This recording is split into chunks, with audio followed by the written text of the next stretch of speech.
KNON 89.3 FM in Dallas and Fort Worth, the voice of the people. Business owners, tell KNON's listeners about your business. You can put your business or event on KNON. KNON currently has space available to run announcements for you. Tell KNON's listeners about your goods, services, nightclub, concert, or event. Help keep the voice of the people on the air while putting your information on the air. KNON's been named the #1 radio station in Dallas by both the Dallas Observer and D Magazine. Put your business with Dallas's #1 station. Call now for more information at 214-828-9500, extension 227, or extension 233. For more information, go to KNON.org and click on the Run Spots on KNON page. It's a great way for your business to support community radio while letting more people know about you.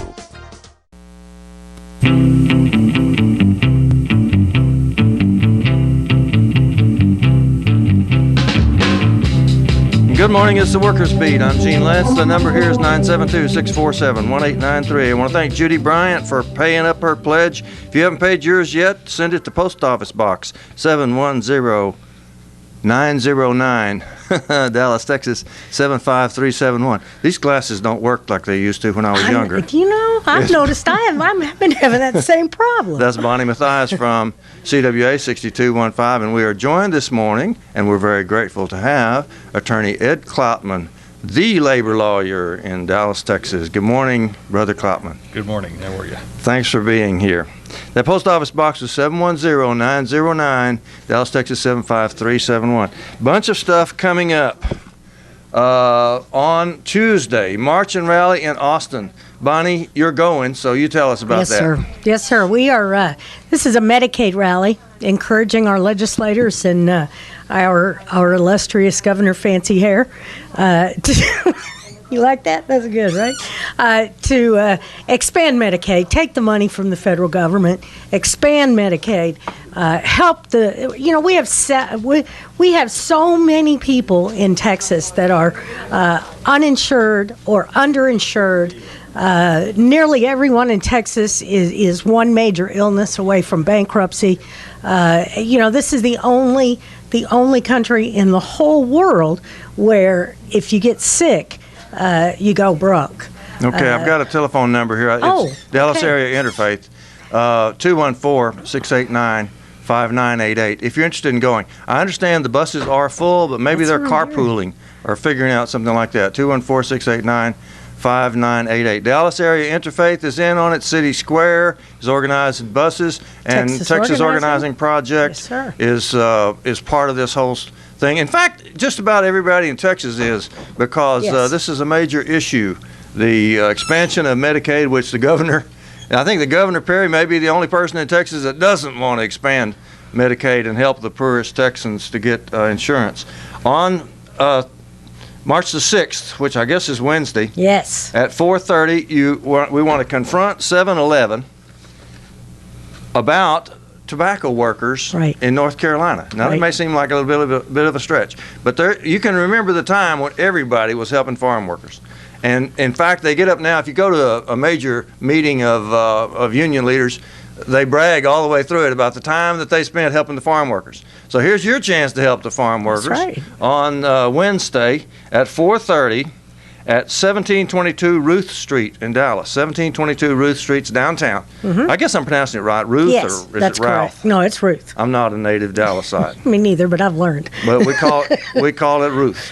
All right, 1722 Ruth at 4:30 on Wednesday. And that's 7-Eleven headquarters. Yeah, they're going to ask 7-Eleven to back them up on helping the tobacco farmers. It's called a corporate campaign. Yes. We need a little bit better understanding of that. AFL-CIO is also working on this. Yes, they are. Yeah, they called.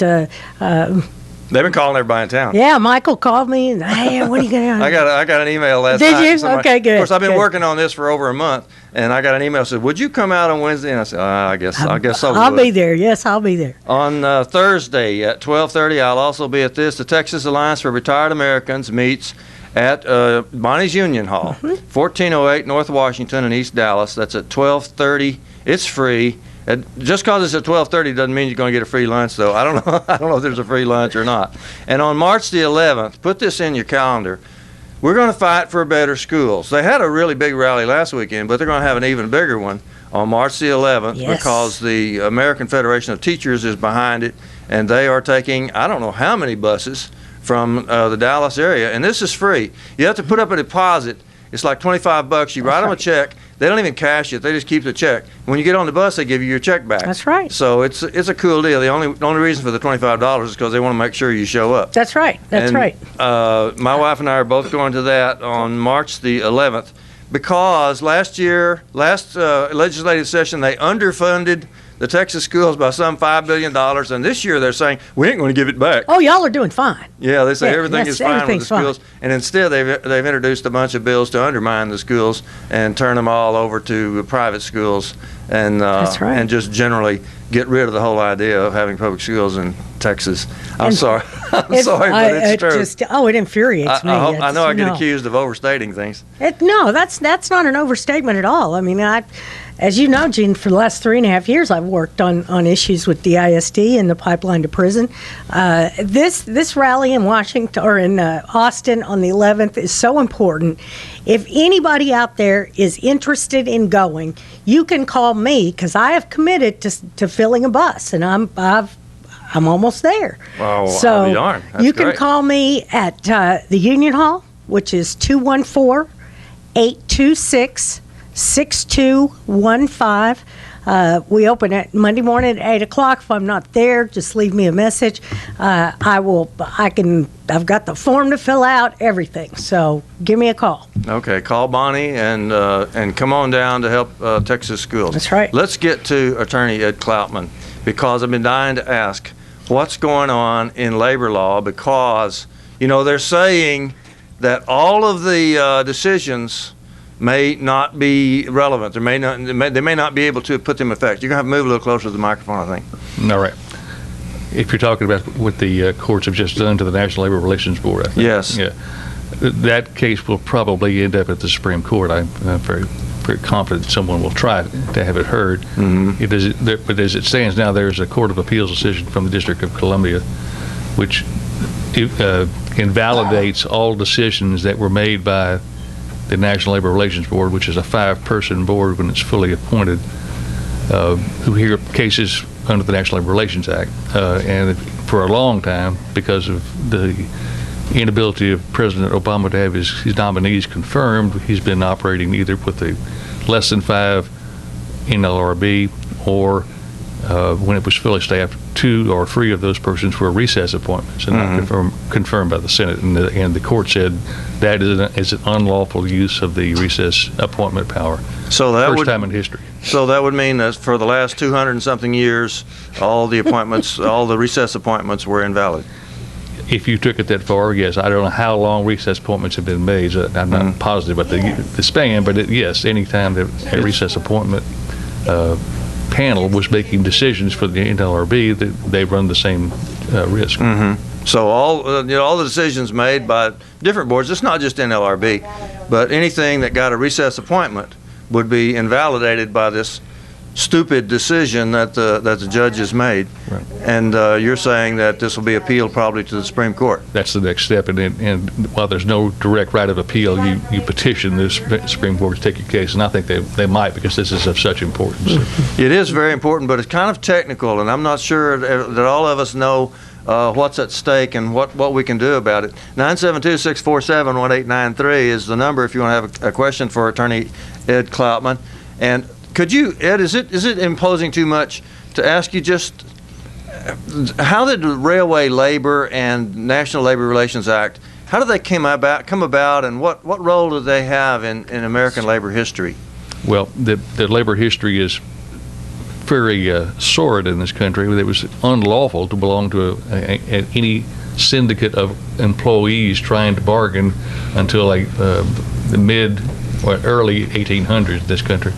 Thereafter, the labor movement began to pick up some steam, but again, without any federal support. By the time of the Great Depression, unions had advanced to the point where they had enough pressure and enough friends in Congress to pass first the National Industrial Recovery Act, which the Supreme Court promptly declared unconstitutional, and 2 months later the Congress passed the Wagner Act, which gave rise to the first National Labor Relations Act, prior to that time, the Railway Labor Act had been passed in 1929, I believe, which covered just railroads then. It's been extended to airlines since that time. And those are the two principal federal statutes that govern organizing and the conduct of unions in organizing. So railway labor covers transportation between states, or anybody that's working between states and transportation? No, it covers all railroad organizing and all airline organizing. Not trucks? No. Okay. Teamsters are in truck. The trucking industry is regulated under the National Labor Relations Act. Okay, then the National Labor Relations Act passed, what, 1935? The first one, yes. Okay, so it's because it was improved on later on, right? It was deproved on. It was. It was like that. That's good. It was weakened by the Taft-Hartley Act in 1947. In reaction, a very reactionary Congress after the World War II was trying to put a lid on some union activity because the unions were becoming quite successful, not only in organizing but in striking and having considerable concessions made by employers and getting better and better contracts.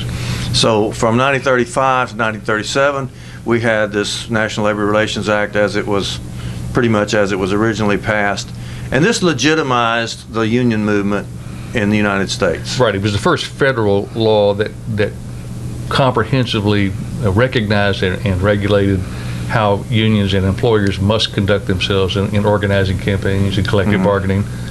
And the Wagner Act is its name, was the first time any federal body had done that.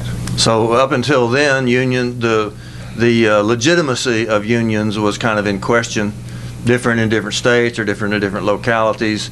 And places where they had power, of course, they got legitimacy. And places where they didn't have power, like Texas, they didn't have much legitimacy. That's right. There was a considerable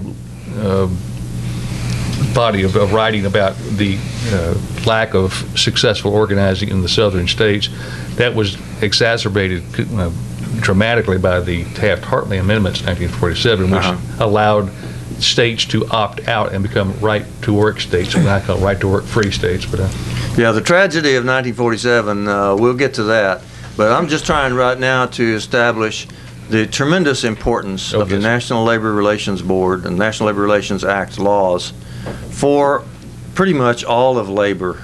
Pretty much. Exception of the railroads and airlines. That's right. It does not govern public employees, but all private sector employees other than railroads and airlines are governed by the NLRA.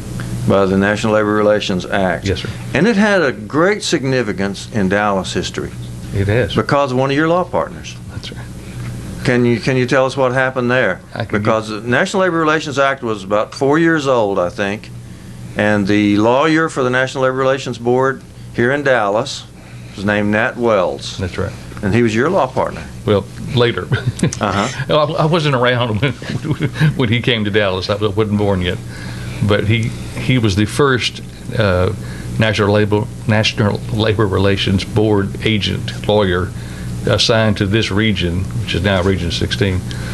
And he came to town with literally almost no staff, no support, and very little budget. But his job was to enforce through the courts or the board the National Labor Relations Act, and there was a big organizing effort at the Ford plant over on Grand Avenue at the time. East Dallas. That's right, and Ford was very, very resistant to unionization. You could say that. You could also say they beat up everybody that said anything about unions. They killed one guy. They beat the hell out of a bunch of strikers. Oh my God! They tarred and feathered, and yes. And the implication was the Dallas police and the Dallas Morning News were in cahoots on it. There were some allegations to that effect. Yes. Imagine that. Okay. Well, that's what people said. That's what was printed at the time. And no, that's right. And Nat Wells successfully prosecuted a number of cases on behalf of the NLRB and reined in some of the Ford practices, although it took a while to do that. But did it not also finally result in Ford being organized nationwide? The UAW got their first contract shortly after this organizing effort at Ford for the first time in Dallas, at least. Well, I thought it was extended to the whole nation. I thought that the decision that was made here in Dallas actually was what opened up Ford to being organized. Well, that probably is the first time that the board came down on Ford, but there were organizing efforts all over the country at the other Ford plants. Right, but they didn't have the successful court fight that we had here in Dallas until your old law partner, Yes. back before you were his partner, That's right. successfully prosecuted under the National Labor Relations Act. That's right. And as I understand Dallas history, that's when the CIO first began to succeed here.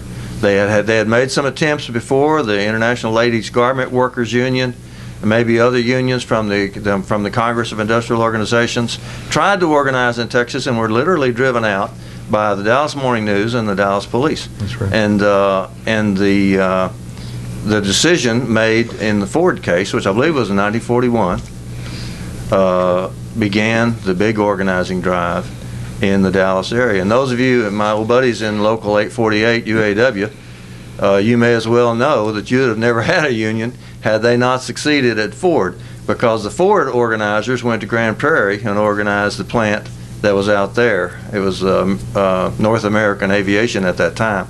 Wow. And the Ford organization, after they succeeded at Ford, the CIO started sending organizers all over the place. Right. So the most progressive unions around here were organized and succeeded at that time because of a decision under the National Labor Relations Act. That's right. And it gave rise to the Amalgamated Clothing Workers organizing, and here and in El Paso, the Ferro plants, the steel workers along the Gulf Coast began to enjoy some success in Houston and Galveston, Corpus Christi particularly. They still had some mighty fights. Oh, yes. And there were still people killed, there were still stonings, and there were still awful things that happened. But they had the National Labor Relations behind them. Yes. Or at least not exactly behind them, because it was always supposed to be neutral. It was never for the unions. It was supposed to be government neutral between the employers and the employees. And particularly during the Wagner Act days, that was the ideal. It was to put a balance between the economically powerful companies and the very needy but strong in terms of personality and will unions. Mm-hmm. And that's during that period, or after that period, is it not true that we had the most prosperity that American workers have ever known? Right. We had 3% raises just about every year, and this went on up to the 70s. Into the middle 70s. Mm-hmm. The CIO, success in the CIO began to raise the American standard of living. Everybody started getting 40-hour work week, which is also another federal law, and started making better wages and got a share of the rising productivity after World War II. And we can trace this all back to the National Labor Relations Act. Oh, yes. Or the Wagner Act. And the irony of it is that in the 30s, the 1930s, the AFL kicked out the CIO. Then it was then called the Committee of Industrial Organizing, or organizations, changed later to the Congress of Industrial Organizations, because they didn't like the way they were organizing trades as opposed to crafts. And by God, after the successes post-World War II, guess what? In 1955, they welcomed them all back. Yeah, they all joined back together. That's right. And by then, industrial organizing was the standard. Yes. And we weren't just. We got to get a break. And Annie says it's time for a break, and then we are back with Attorney Ed Cloutman. Well, I got to work this morning.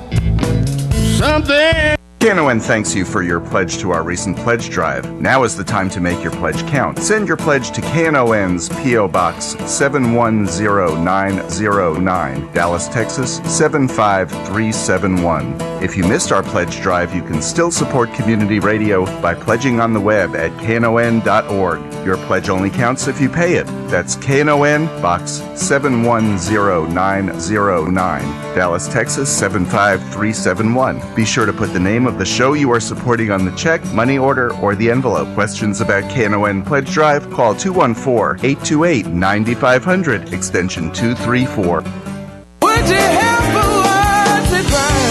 This is Sonny Boy Mark, and I'd like to take a minute here to tell you about over 60 minutes of great blues listening available now on KNON's Texas Blues Radio Volume 5 Blues CD. This is some great stuff, folks. 15 tracks, from the Two-Tones, Blues Boy Bo, Buddy Whittington, Andrea Dawson, Kirkland James, Sonny Colley, Johnny Red and the Roosters, the Chris Watson Band, the Rough Cut Blues Band, Jeff Stone with Charlie Love, David Millsap, Sir Loin and the Ass Kicking Machine, Michael J. and the Paul Bird Band, and JJ and the Detonators. The 1,000 copies we made are selling fast, and we won't reissue it. Get yours now at Forever Young Records in Grand Prairie, Record Town in Fort Worth, and in Dallas at Bill's Records and Rewind Music. The CD is available as a download at cdbaby.com. All proceeds benefit KNON, sponsored by Forever Young Records.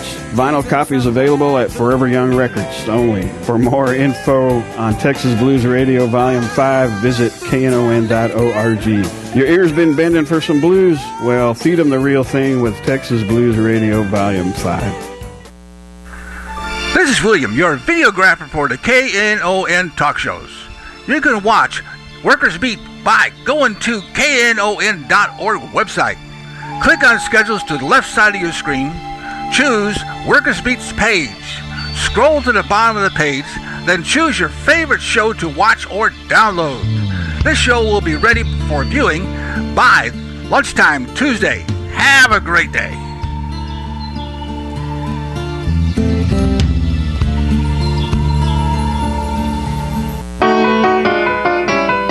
Everybody sing Blue Monday. Yeah, I love that song. Got to work like a slave all day. It's hard for me to start talking because I know, I like the song I like to listen to that song. 214-942-42. What? 972-647-1893. That's it. Wow. 972-647-1893. That's the one. Now, Bonnie, you're going to give out a phone number because For the bus. For the bus. Okay, Yes. go ahead. Call Monday after 8, 214-826-6215. Yeah, you can remember that because it's it's local 6215. There you and go. what's the whereabouts of that local? We are located at 1408 North Washington. We are in between Ross and Live Oak. Right, if you see the big AT&T building on Bryan Street, we are 2 blocks west. Mm-hmm. You're actually on Bryan Street, but the problem is it don't go through coming from downtown. Right. You can't You have take to- Bryan out of downtown. You have to kind of You have to take weasel Live around. Oak or Ross. Or one of the others Ross, till yeah. you get to Washington. All right, now we're talking with Attorney Ed Cloutman. We've already established the tremendous importance of the National Labor Relations Board for all of the nation and particularly for our area. Now, we come to a crisis in the National Labor Relations Board, and it's a crisis for all of labor. Who's doing this crisis, Ed? What's caused this? Well, the most immediate cause is the reluctance of the Senate to confirm appointments made by President Obama, who has been appointed or nominated, I should say, very qualified persons. He's nominated Democrats and Republicans both. He's got to get 60 votes, or we suffer the filibuster, and he can't muster 60 votes. And that is in turn a function of lobbyists putting the twist on the arms of a number of senators. The senators, and only the senators, confirm these appointments, and they're not doing it. So the senators are not confirming the appointments, which is causing the National Labor Relations Board, which is supposed to have 5 members, to try to get along with 2, right? Right, and he's nominated several people again to fill the vacancies, and it's going to be back in the Senate's lap very shortly. So the only way he had to fill those vacancies so that the National Labor Relations Board could even have a quorum, so that they could have 3, and that they could go ahead and do their job, was to use what they call recess appointments. Right. So in other words, if Congress is not in session, the president has the right to appoint people during recesses. And the same thing has happened. They've been doing this for way over 100 years. They've been doing this since the 1880s. And they have. And some new judge says, well, that's illegal. You can't do that. Isn't it funny how it was never illegal for any other president prior to President Obama? Yeah. It's amazing how suddenly it became illegal. Yeah, that's true. President Clinton, for instance, made a host of recess appointments, including my wife, when she couldn't get confirmed in the Senate as Assistant Secretary at HUD. He just went ahead and made her a recess appointment, as he did a whole host of people that same recess. Because reactionaries in the Senate, anti-worker congresspersons, are acting on behalf of corporations, do not want to see the National Labor Relations Board function. That is correct. I mean, we had a bill pending in the first Congress after President Obama was elected in 2008 that would have dramatically overhauled the National Labor Relations Act in a more employee-friendly way, and we couldn't get it out of either house. That's just how bad it was. Yeah, we were trying to get union recognition, card check recognition, right. In some ways to get the labor movement out from under the thumb of all the reactionary laws that have been passed since 1947. Since Taft-Hartley law first came in, made it legally, made the federal government sanction right-to-work states, drove Texas into poverty, where it remains, and continues to be one of the worst states for working people to try to live in, and a bunch of other states too, and a growing number of states actually, using reactionary laws now, anti-worker laws that are not neutral at all. They're actually aimed right at the heart of working people, and that's why our wages and benefits and stuff are. It's not exactly why they're going down, but it's legal sanction for it. Mm-hmm. And so, how many National Labor Relations Board members are there now, Brother Cloutman? I think there are two. There are two that we're sure of. One Democrat and one Republican. I believe that we have two that are confirmed by the Senate. I may be wrong about that. There may be only one. No, I think it's two that are confirmed by the Senate. Okay. The other one or two were passed were recess appointments. Right. So they went on with business. They went on making decisions. And now this court that you mentioned right at the beginning of was it South Carolina? No, it's the District of Columbia Court of Appeals. Okay. So it's a high court. Yeah. Well, it's like any we have the federal district courts, then we have the courts of appeals. This is one of 12 courts of appeals. Okay. Including the what's higher than this? Just Supreme Court? So if they don't go to the Supreme Court with it, the rule right now is that President Obama does not have the power to make recess appointments, and the National Labor Relations Board cannot get a quorum to be able to make legitimate decisions. Unless the Senate gets off its fanny and confirms them. And whatever decisions they've already made is in danger of being declared invalid. The best they could do, and I'm not sure they can actually do this, is go back and affirm those decisions by the full Senate-approved board. But I don't know that there's a vehicle to do that. So that's where we are. It's a crisis. What's the way out? What kind of resolution can there be? Well, obviously, if the Senate would confirm the nominees of President Obama, we would have a full complement of members on the National Labor Relations Board. Mm-hmm. Now, it's not to say we haven't always had vacancies, because we have had vacancies historically on that board, on the board, but we've never had it to the extent we didn't have a quorum and couldn't conduct business. And if the Senate gets off its duff and confirms these folks that are now appointed, we will have a full functioning board. They can at least hear cases in the future which are enforceable in the normal course of enforcement. Given recent history of bipartisanship in the Congress, what's the likelihood of that? I think it's very dismal. Very, very unlikely.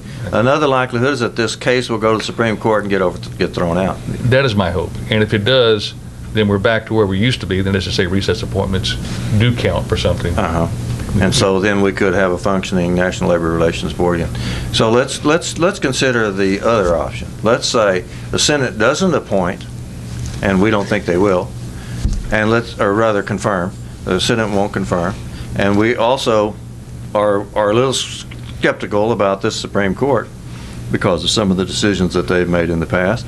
So let's say that they decide to legitimize the lower court's findings, and so we end up with no labor relations board capable of making and enforcing a decision. Where are we then? We're in legally. We're in utter chaos. We're in chaos. It basically says the National Labor Relations Act is a dead letter, because if you can't enforce the decisions of arbitrators of hearing examiners who hear cases on behalf of the board, and those are always subject to review by the National Labor Relations Board members, the 5-person board. We have no review process, we have no finality, we have no way to enforce the act. And as dim as union rights are now under the act, there were still a few that we were enjoying some success on. And this means, in effect, there is no way to compel an employer to stop or to change its conduct. So if an employer wants to, for example, fire everybody they're not related to, they could do that. If they wanted to say, okay, you guys have been working 8 hours a week, now from now on you're going to work 12 hours a day, 7 days a week, and you're not getting overtime pay, they could do that. Well, it depends on your contract there. I mean, most contracts have an arbitration clause which you could file grievances under and take those issues to an arbitrator who would hopefully rule in the favor of the union or the grievant.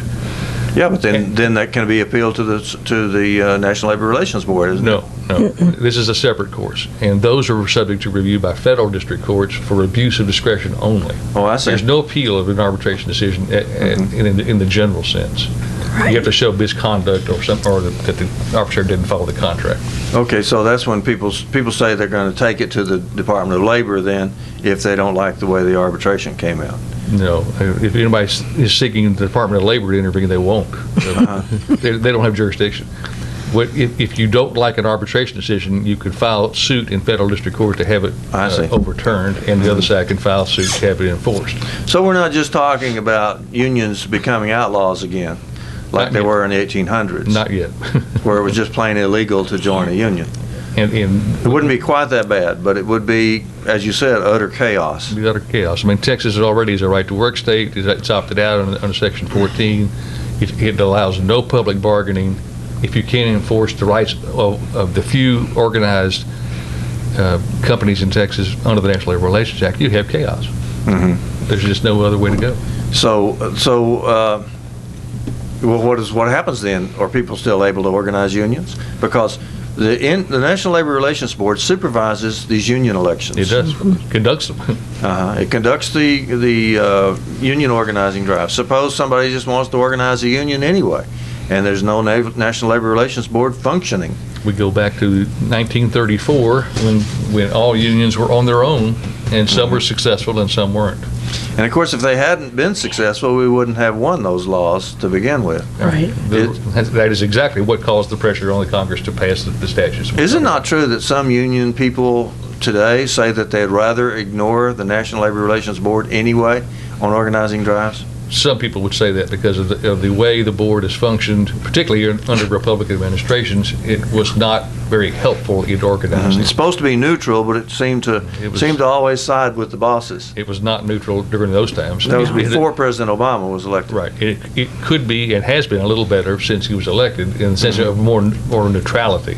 So as Bonnie said a while ago, this didn't seem like a big problem back when the Republicans were running, when we had Republican presidents, because they were making the appointments, and the decisions were all going, well, not all, but many times going with the employers, and so nobody minded the National Labor Relations Board. Then they got a president that was appointing people that would sometimes rule in favor of the workers, and so suddenly they gutted the thing.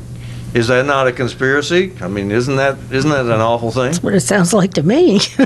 We're just common old people. Yeah. Let's ask an attorney. It's the Tea Party on steroids. Oh, Lord. It is the Tea Party on steroids. So it's a way, and it's not a democratic process. This is not a democratic process. The democratic process is that these laws get passed and they're supposed to be able to function.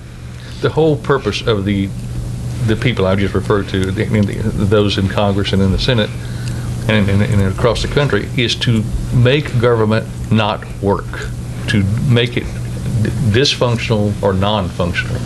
That is the society that these people want. They're doing such a fine job of that.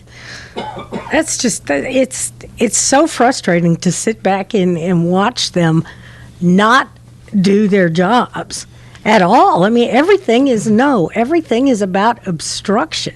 It's not about us. Is it could we describe it as an anti-democratic current? Of course it is. In government? Yes. And people are getting elected who are against democracy. It's pretty much. The ruling of oligarchs. Uh-huh. So people are getting elected that are really for corporatism. They're really for the other side and for not having the rule of law and democracy in the United States. Isn't that an awful thing to say? Well, you heard it here. You heard it here on KNON. They want to rule the world. They want to rule the country. They don't want to govern. They want to rule without the will of the people. That's right. I mean, they're supposed to rule with the will of the people. That's the way it's supposed to work. But that's not. I don't know where these people think that there is a majority. You know, we have a small little percentage of the country running stuff.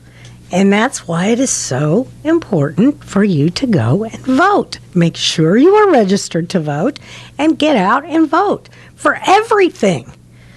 From city council, county commissioners, trustees on your school board. It doesn't matter what it is. If you don't exercise your right to vote, you are allowing someone to make your decisions. Yeah, but Bonnie, I mean, aren't some people going to argue that it just doesn't make any difference because you know why it doesn't make any difference? Because you don't vote.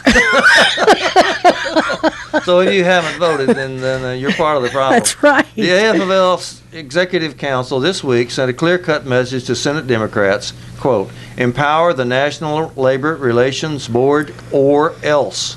The labor leaders called on President Barack Obama to nominate a full package of nominees to the NLRB, 5 board members and a general counsel, that the Senate must swiftly confirm. They urged Senate Majority Leader Harry Reid to do everything in his power to confirm these nominees, even if it means overhauling the Senate rules to overcome a Senate Republican filibuster. The New York Times writes this: Larry Cohen, president of the Communication Workers of America, which is Bonnie's union, and chairman of the AFL-CIO's organizing committee, said in a news briefing that Senate Democrats had various options on how to get those nominees approved, and, quote, we expect you to use all those options. So it's not just the Labor Relations Board. We're talking about democracy in America being undermined.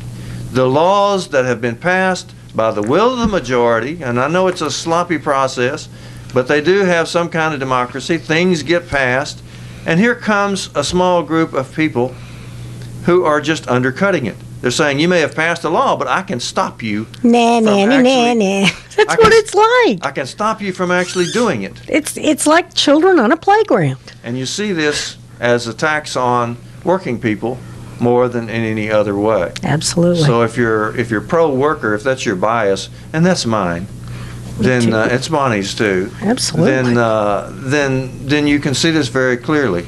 It's anti-worker, anti-democratic. Most people are workers. Mm-hmm. So anti-democratic current in the United States, undermining the National Labor Relations Act, but also other laws. It's generally the attempt is made to be able to enforce some kind of rule other than democratic rule. Well, you think about the Senate just for a minute. The model we have makes the Senate the most undemocratic body of the 3 bodies of government. It does not proportionally represent people. Every state gets 2, no matter how large or small the state. Rhode Island gets 2, and Texas gets 2. 2, and then they convene in their little chamber and come up with rules which say 40% of us can control the world. Mm-hmm. You got to get our votes, or there's no way but our way. Right. To get through us. So how convenient. We have undemocratic elections and a horribly undemocratic rule of voting in the Senate on top of it, which causes this huge bottleneck. Okay, we'll be right back after this break. Call us at 972-647-1893. Leaning on a bended knee, soiled and tattered in search of relief, fighting for some unspoken belief.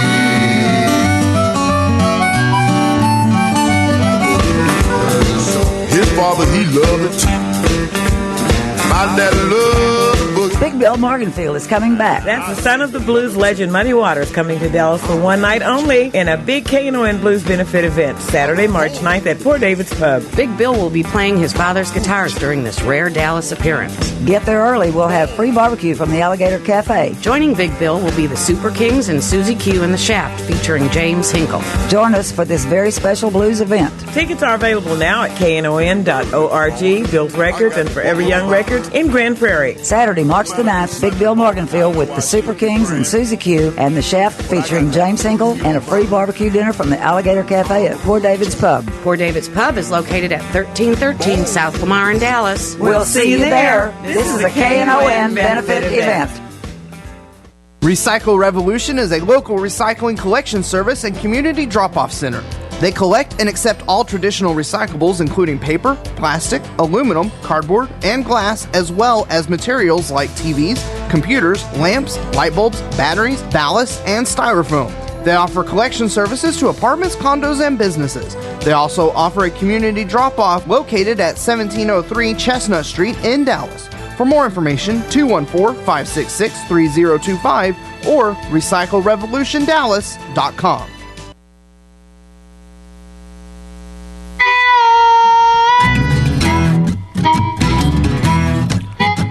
I wake up in the morning at 4:45. The alarm clock is relentless, for goodness sakes alive. Back to the old barnyard, the Monday morning grind. If the boss man don't fire me, I'm walking a thin line. Oh Lord, what am I gonna do? Yeah, he's walking a thin line, and so are we.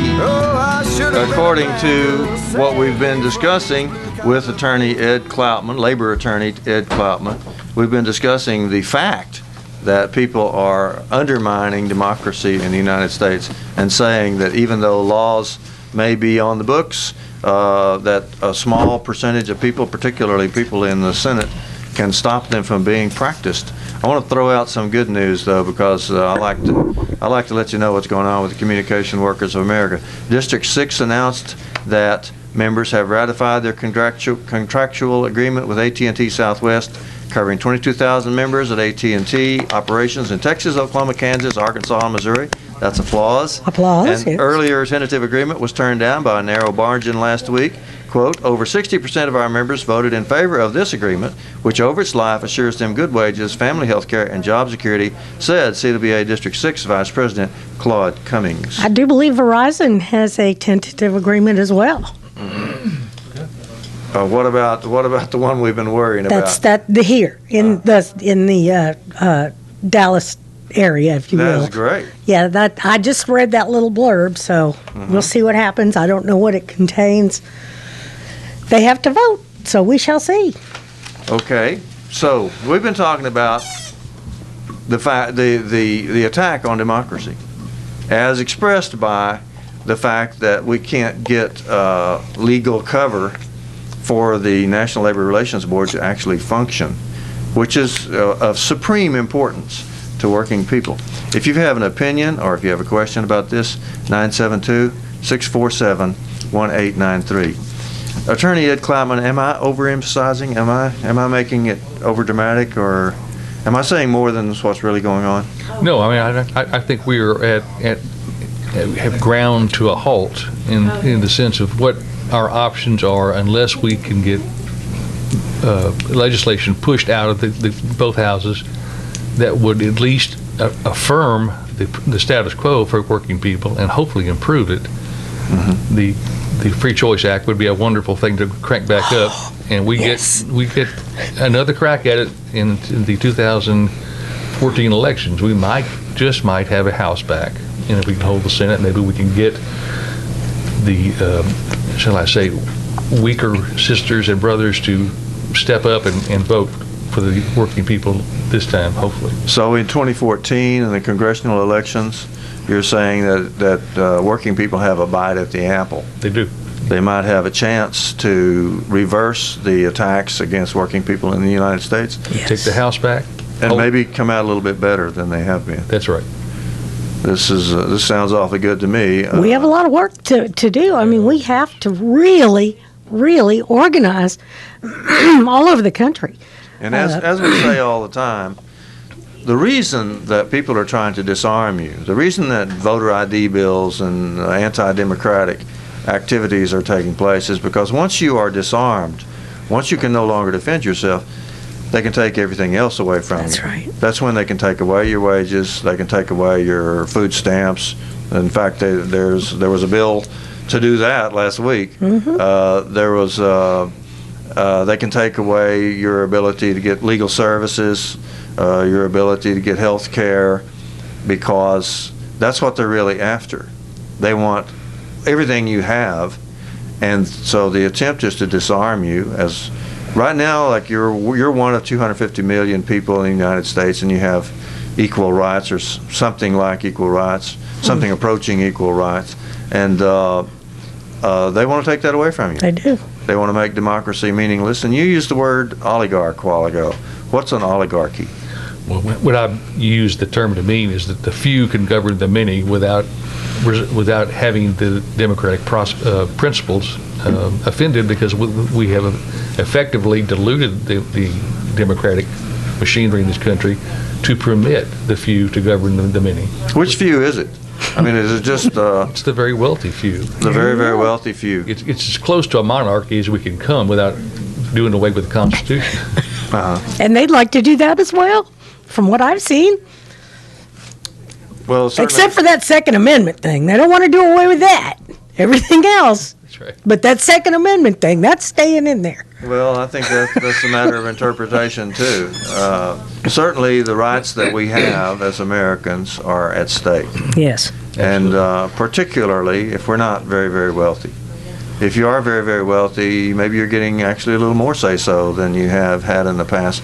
Certainly, the Citizens United case in the Supreme Court, which said that rich people can spend all that they want on political campaigns, or rather on PACs or whatever they call them, so that they can influence the outcome of the elections much more than you and me, certainly was a big blow against democracy. And that was what the Supreme Court decided. That's why I'm worried that the Supreme Court will not decide in the case before the case that we're thinking will come before them to make it possible to get the National Labor Relations Board fully staffed. Well, Citizens United is an especially difficult prospect to get a hold of, but basically the court said it offends the First Amendment, freedom of expression, freedom of association rights, to limit campaign contributions. What it really means is, in practice, it means that the First Amendment has devolved at who can shout the loudest. Who got the most money to shout the longest and the loudest will be heard the most. And that's not what I understood the First Amendment to be at all. Okay, let's see what Joe has to say. Thanks for calling KNON, Joe. Hey, how you doing? Glad to hear from you. Oh, good. Always glad to participate in the show. Great show, as always. I have a question for the attorney there. What I'd like to know is, I'd like to get his comment, his thoughts along the line of Justice Scalia's comment about he called the Voting Rights Act that they are trying to get signed off again. He called it unnecessary because he say it was an entitlement of the, I believe he said, minority. A racial entitlement. Racial entitlement, right. And we all know that voting is the crown jewel of all and everything that one would want to do in a positive manner along the line of citizenship and freedom. And he called for a Supreme Court justice to say something as racist and as wrong from my point of view. I'd like to hear him opine on that, your attorney there. I'm glad you brought that up, Joe. Attorney Cloutman, what's going on with the Voting Rights Act? Well, you are seeing the news from the arguments that are aimed at persuading the Supreme Court to declare Section 5 of the Voting Rights Act unconstitutional. Section 5 quickly is the piece of the Voting Rights Act that puts the burden on any state or local government to justify a change in voting procedures to show it does not have a racially negative impact.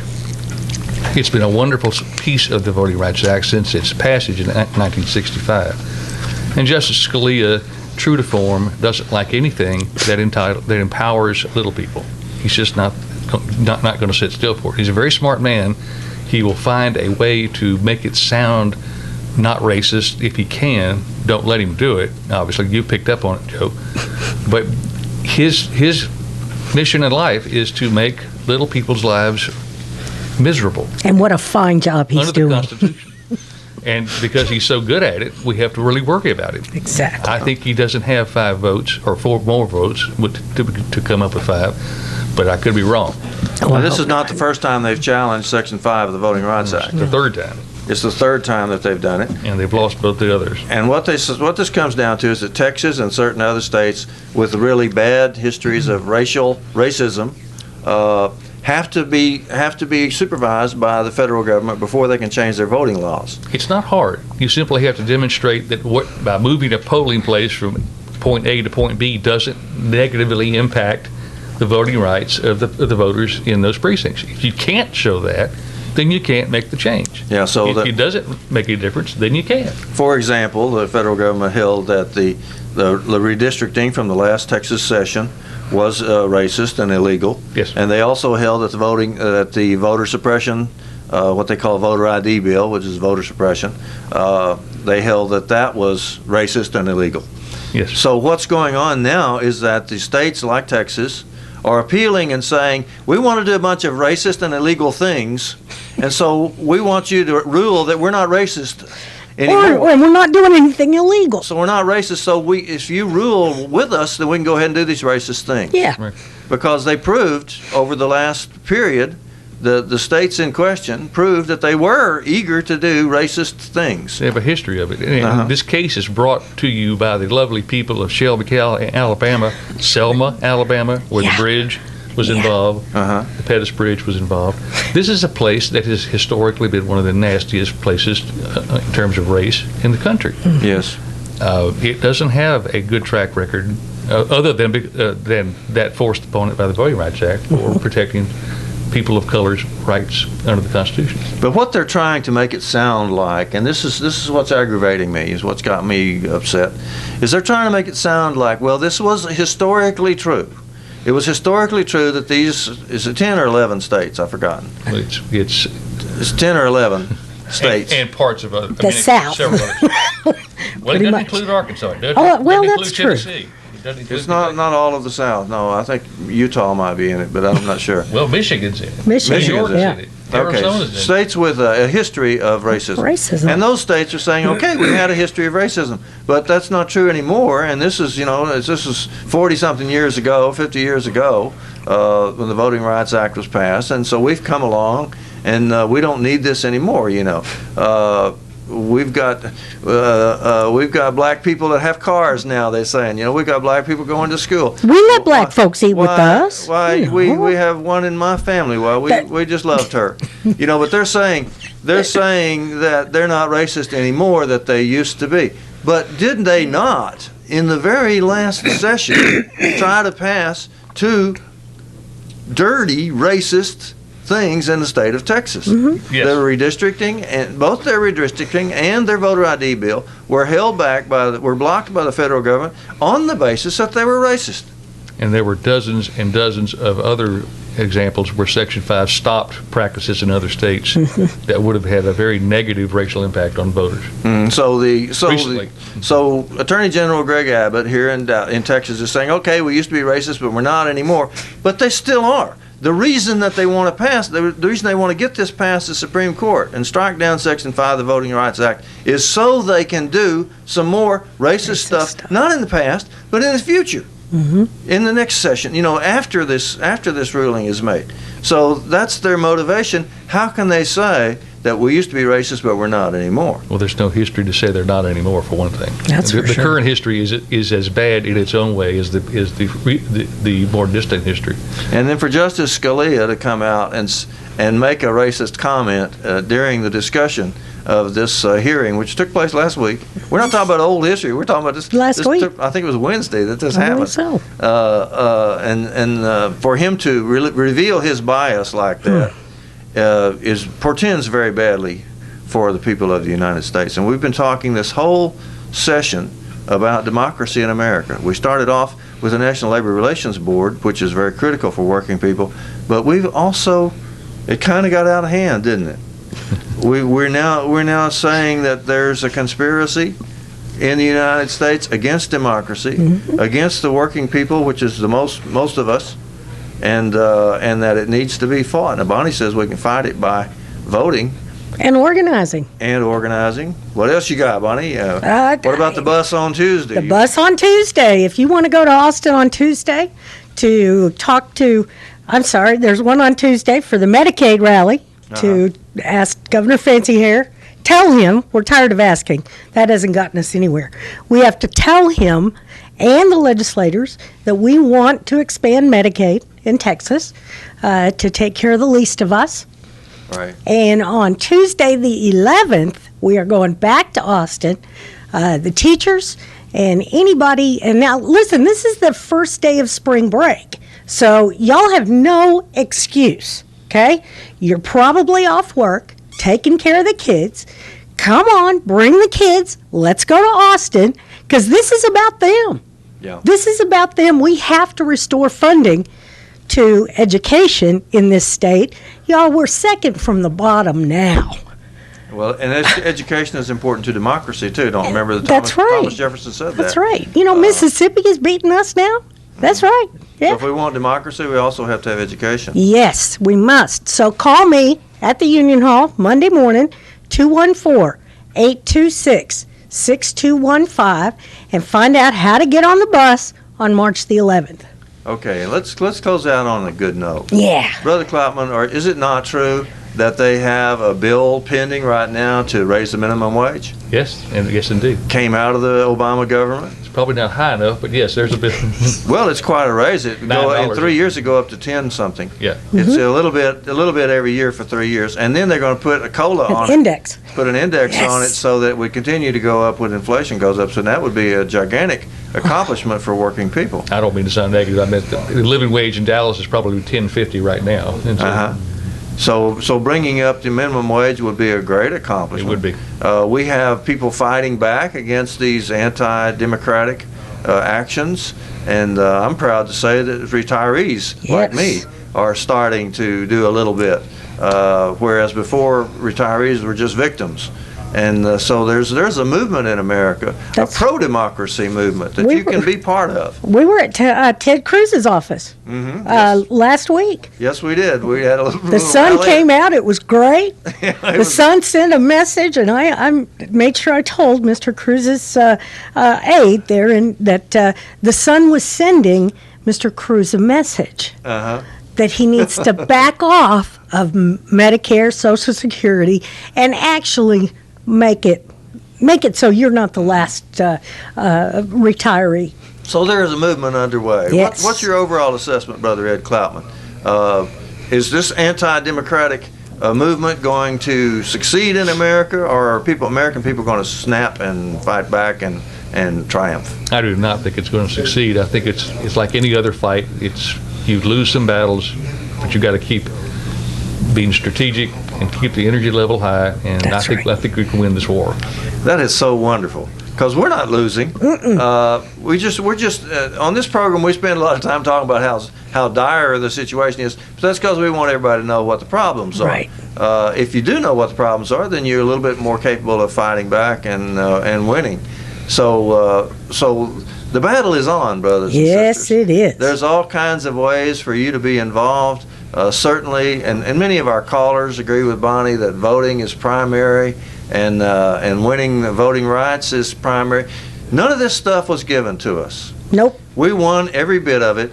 We won every bit of it in fights just like the fights that are going on right now. We're talking about raising the minimum wage. Well, we wouldn't even have a minimum wage if people hadn't fought for it. That's We're right. talking about keeping the National Labor Relations Board. We'd have never had the National Labor Relations Board had it not been for working people organizing and getting together and acting politically. That's I want right. to thank Attorney Cloutman. Yes. Any final words, sir? I just would echo what Bonnie said. Organize and vote. It's just the only thing we can do as people. That's right. All right. We'll be back on the Workers' Beat next week. Thanks so much. Have a Jim great week. Schutz is up.